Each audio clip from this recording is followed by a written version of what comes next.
Hi Ryan. This is being filmed on your Droid Turbo, the first phone you ever had. Well, second, if you count the flip phone from mom and dad, if you count that. Um, I don't know if I'm ever gonna see this video again, or maybe not. But I was gonna talk about Oma. If you're watching this, if I still have it. But I want to record it soon enough so you can have it way down the line if you're telling your kids something, or if you have your Davy or Lily are trying to ask you about Oma. Oma was your grandmother and Davy and Lily's great grandmother. I don't want to think of her last few days, but when she first went into hospital, which was down by Hamilton Lake, Kennedy, I remember first seeing her with the nose piece, and that was because of the gallbladder or something way back when. And whatchamacallit, she had something wrong, but she came home. She was about maybe 60 something then, maybe. But she got up every morning and made me an egg for when I was in school 1 and school 5. I think it ended right in middle school. I think she stopped getting up then and doing it.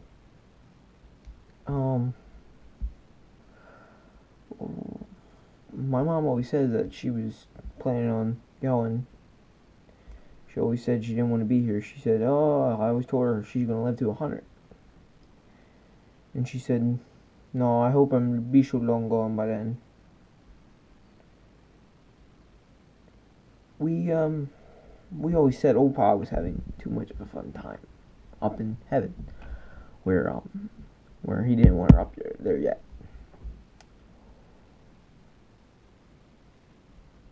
So old Pa died on the 24th. Oma died on the 25th. And here's a prayer card if you don't have any left. So put my fingers right there and let you record that for a few minutes.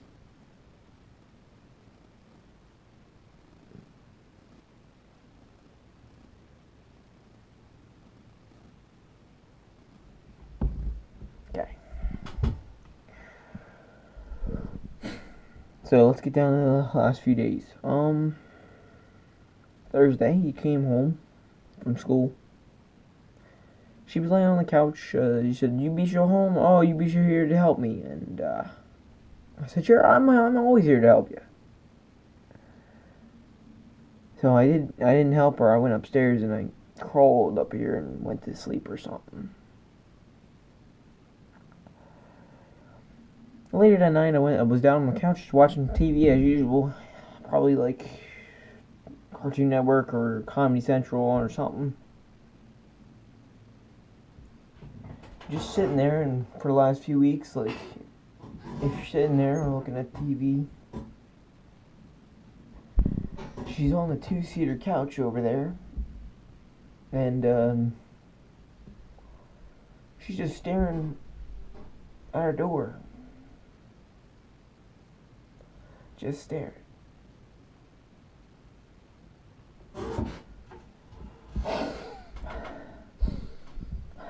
That's the breathing she always did.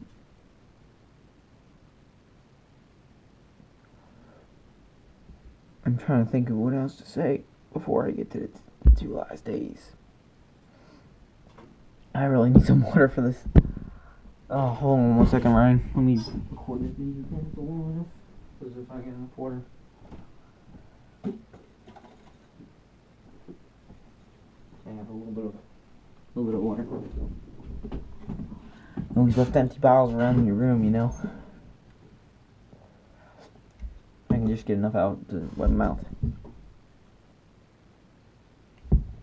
But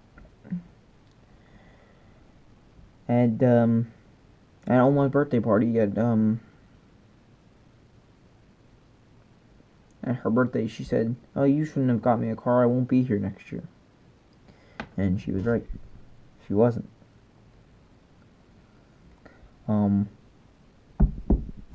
She wasn't here. She saw my blue hair. She saw me grow up. Until now. I thought she would make it to graduation at least. You know, it's funny because when Sean always came over to the house to take care of Oma, she would ask, "Where's David?" Sean and David broke up a few weeks before that, I believe. And, you know, as Oma was in the hospital Friday she was in the hospital. She got the ambulance, brought her in. Oreo would not let her go alone, so Oreo jumped in the back of the ambulance. Said, "Let's go. I'm ready to go." So Sean had to drag him back and put him in Mom's bedroom. That's what I was told. I didn't see it. But the whole thing in my heart drop was walking off the school bus, going over to the mailbox, grabbing the mail like usually I did when I was in high school, 10th grade. I would walk over there and look at the mail. I walked in the house. I had my mail on with the jacket, you know, with the pockets inside where you always put your phone in the morning, and try to sneak it out of the house and go to school and mess around with your friends and have fun. You walked in, Dad's chair was moved all the way up, the couch, the heater, her wheelchair, her crutch, her walker was all moved off to the side. And first thing he did was walk in and nobody was there. Dead silent.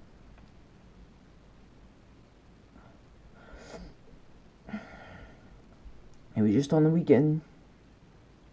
So then I called Mom on the phone and say, "Hey, where's Oma at?" And she was like, "Oh, the ambulance came and got her, and now she's in the hospital and she's lying here." I'm like, "Okay." So then I heard the story where my dad said she's not breathing right, or she wasn't doing something right, or he was just standing there next to Oma, right where the heater and the two-seater couch used to be, or is still, and he was hearing her stomach gurgle or whatever, like used to.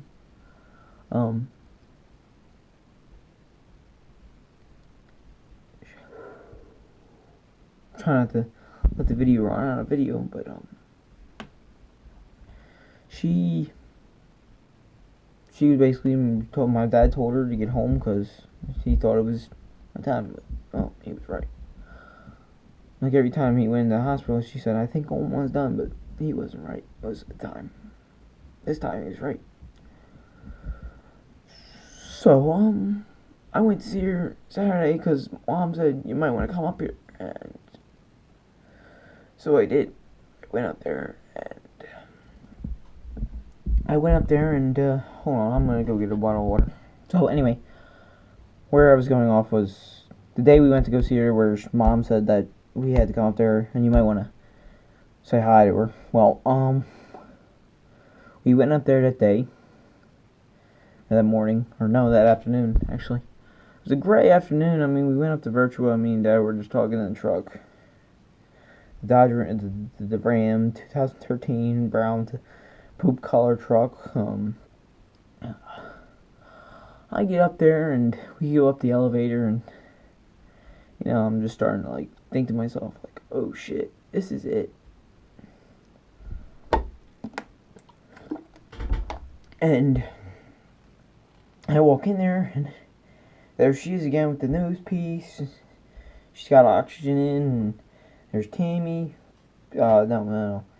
Jeff was sitting across from her. No, Antoine was sitting across from her on the other side. Uncle Rick was sitting on this side of her. So if the bed's this way, this was Antoine, this was Uncle Rick. Dave and Christy were right here, and so was Tammy and Jeff, I believe. There was a TV above where she sat. This is the bed, this is the TV, this is Tammy, this is Jeff, and then this is Christy and Davey. and there was a trash can. There was a big door behind her, but where we came in, and then over there where the window was, where the couch was and everything, Mom was sitting. I think Jeff went over there after we got in. We got in there, and well, I got in there. I stood up, and she was around. She was active. She knew where she was at and everything.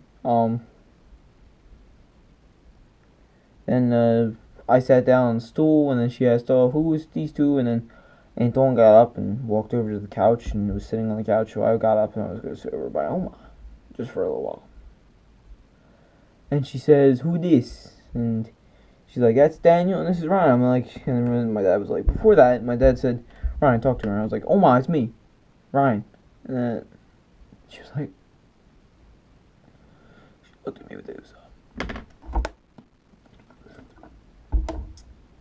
She looked at me with those watery eyes or whatever. I didn't cry or anything. And she just sat there, and that was pretty much it. Well, it just angers me that she's not here today to prove me wrong, to prove me right.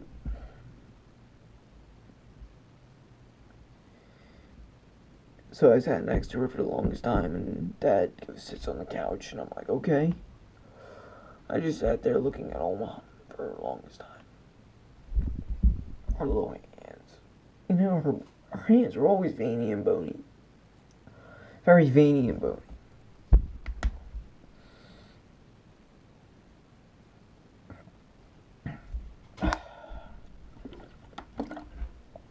I'm going to take a break for a few minutes.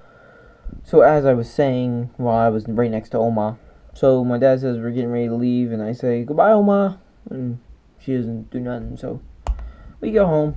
That was it for the night, and then Mom comes home later on that night and says, "Oma's spiraling down," so she's getting ready to go. Gone. Well, 5 a.m. No. Before that, she was like, "Oh yeah, Oreo's always with me." I couldn't really tell Mom if Mom was upset or not. But,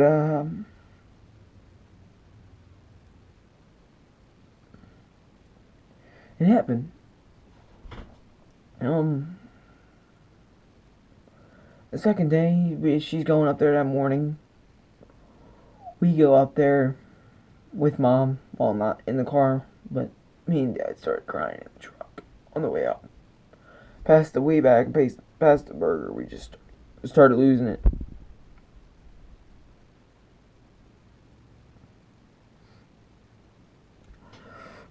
I wish I would have took a picture of her while she was laying there in the bed, not in the coffin. Coffin, she did not look anything like herself. But I remember walking in there that morning.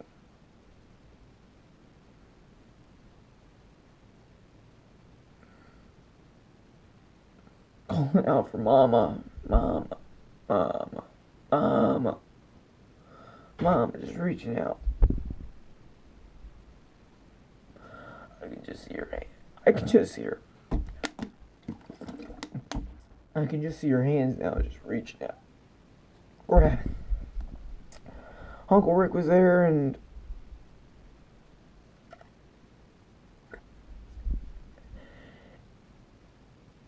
it was just hard sitting there watching it. I was just on my phone like a stupid teenager was.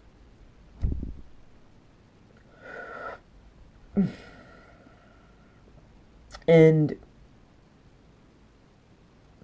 just being there in the room for her, just knowing that it was there, was kind of good for my subconscious. Oh, I also forgot to mention, this is when we did the new airline. The new airline in the shop, the PEX pipe we had to do. We only had the back room totally done yesterday, the day before that, and we did the whole room or whatever. So then, Dad says it's time to leave. They stayed her, they got her, stopped saying it or whatever. They had her calm down, and then Dad said it's time to go, and he cries or whatever a little bit at the end of the bed, touching her. they touch her feet or whatever. And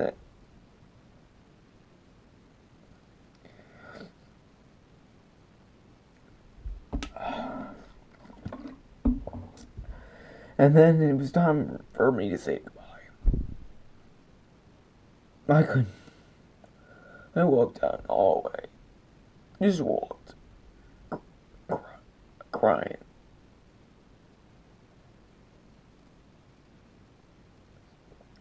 I'm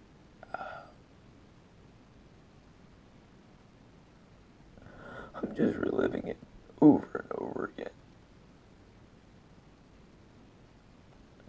You know, you don't want to cry because you know that they're always going to say, oh, shut up. But you know, it's hard not to cry.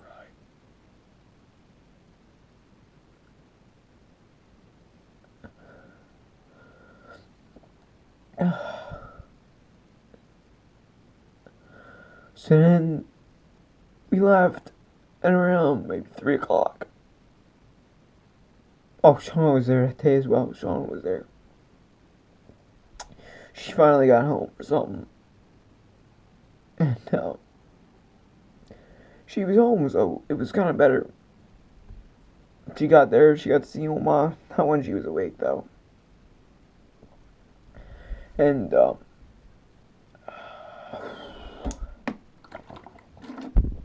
she was, there basically, but not there. She was out, sedated already. Shauna was crying, upset, and just on her phone. Well, back to in the shop, we get to the, where the, we get past the heater. We get the connector on down to the drill press for the holes along to put the shelves in that machine. Line border, I believe it's called. So we get there. Dad gets a phone call. Walks over, grabs his phone. Walks outside for a minute. I hear she's gone. And so I walked to the back room to grab a drink real quick. Came back out front. He hung up the phone. Airline was getting done. He says, she's gone.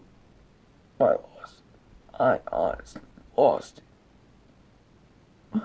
I walked to the back room, right where the other chop saw is, and the table saw, the movable one, right where the drill press and the thing is. I leaned up against it with my arms crossed. Just crying. And he walks behind me. And he says, come on, we gotta get this done. I'm like, why? Like, I just heard that she's gone. Like, can I just take it like 15, maybe 30, maybe like 2 days? Just hearing that, and then you want to get the pecs done.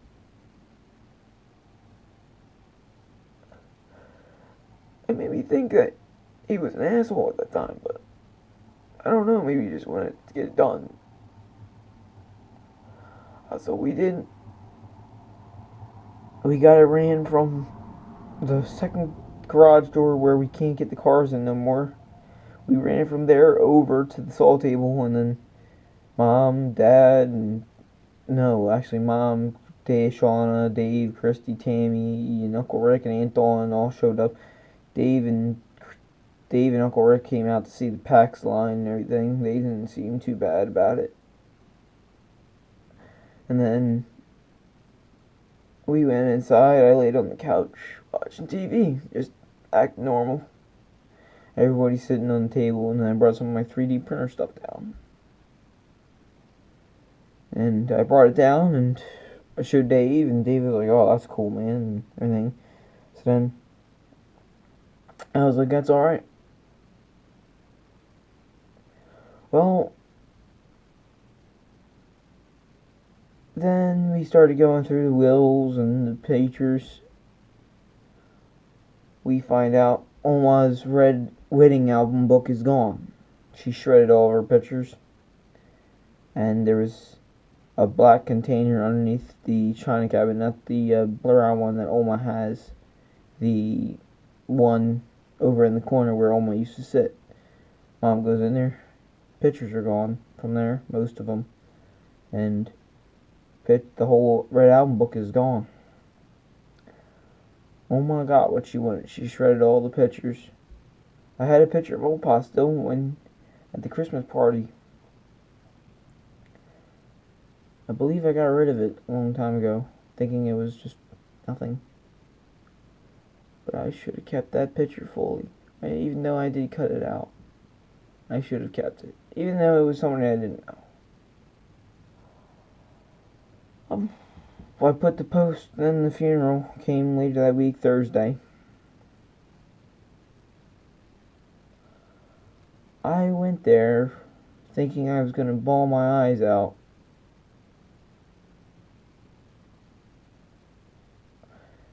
And I almost did. I went there, went inside. Nobody was there yet. Steve, the funeral director, was there, and Mom and Dad paid the rest of it off. And I was like, I was wanting to just wander through the hallway, but I couldn't until everybody else did. So I just stayed there because I didn't want to go see Oma yet. So I knew she was laid out in the coffin in there, or they would bring her in or something. That's what I thought. So then I start walking by. I see all the people come in. And I was like, okay. And I walked there, and I walked right in front of Oma, her lifeless body laying in the coffin. I didn't think it would hurt me too much. I'm sorry, I'm getting ahead of myself. That night that she was gone, I believe.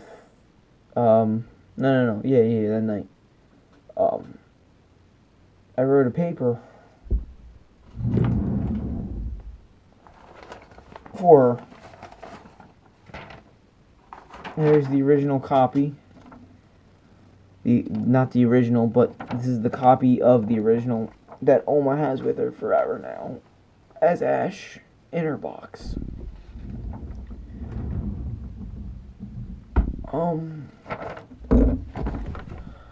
And this is what I wrote. Oma was always there for me, the best 16 years of my life. I will never forget. She always made me a scrambled egg with chocolate milk, and then when I came home from school, she got up from the couch, or she would wait for me, always sitting on the stool, the step stool on the porch, the white one that Mom never likes, and with her leg just sticking straight out as always. And her head turned, looking out the window. You be home? You be sure home? Be sure. That's what she always used to say. She always said. She always had salami cut for me. And the little thing. She would ask me if I wanted a soup, because the soup that you're probably eating today, the stuff that the square or whatever that you usually boil in noodles, and then you put the powder in the bowl,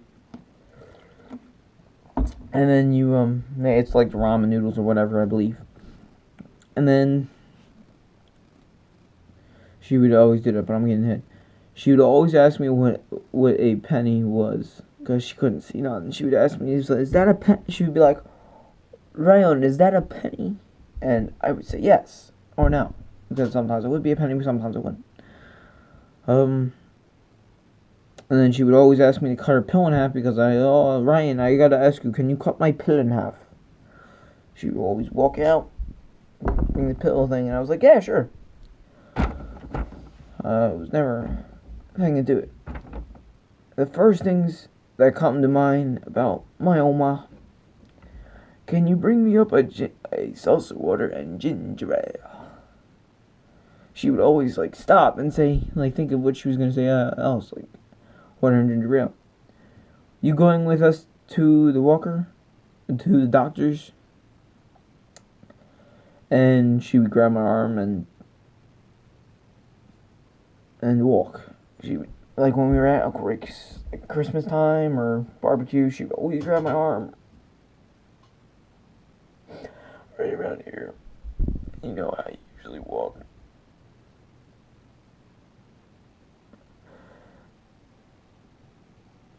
And then what I said at the end was, "Oh my, oh my, you have changed me and my sister's lives forever.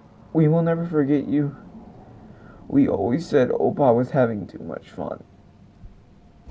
Because the joke was when she was always said that she wouldn't want to be around, we always said that Opa would always be having a little too much fun up there.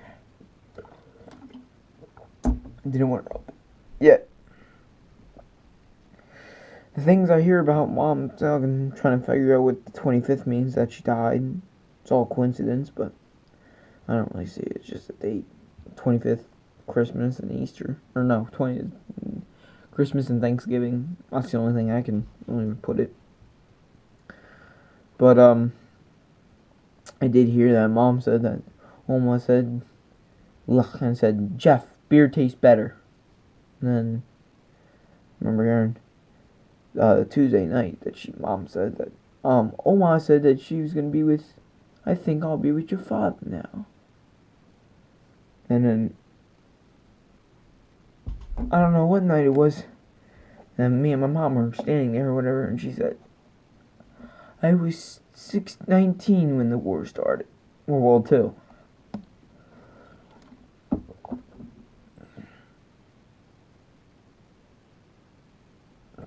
I remember she couldn't go to the bathroom because she broke her arm, and her arm was in a cast or whatever. So me and my mom would always help her to the bathroom, and she didn't want to be a burden on us, but she never was. So I said, "Well, do you want me to help you to go to the bathroom?" And her face lit up like, "Whoa!" And she was like, "If you think we can," I'm like, "Yeah, I know. I'm sure we can do it." So grabbed her arm and holded her on the back, and we walked to the bathroom. And had, you know how usually like nurses help your elderly people with their pants or whatever. And then she was like, "Yeah, I'm done." And I got her up off the toilet. She pulled her pants up. I didn't look. I was looking up at the ceiling.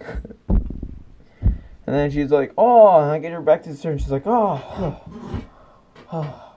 And then she basically said, "No, Ryan, thank you. I really appreciate it." She would always say she would appreciate me so much.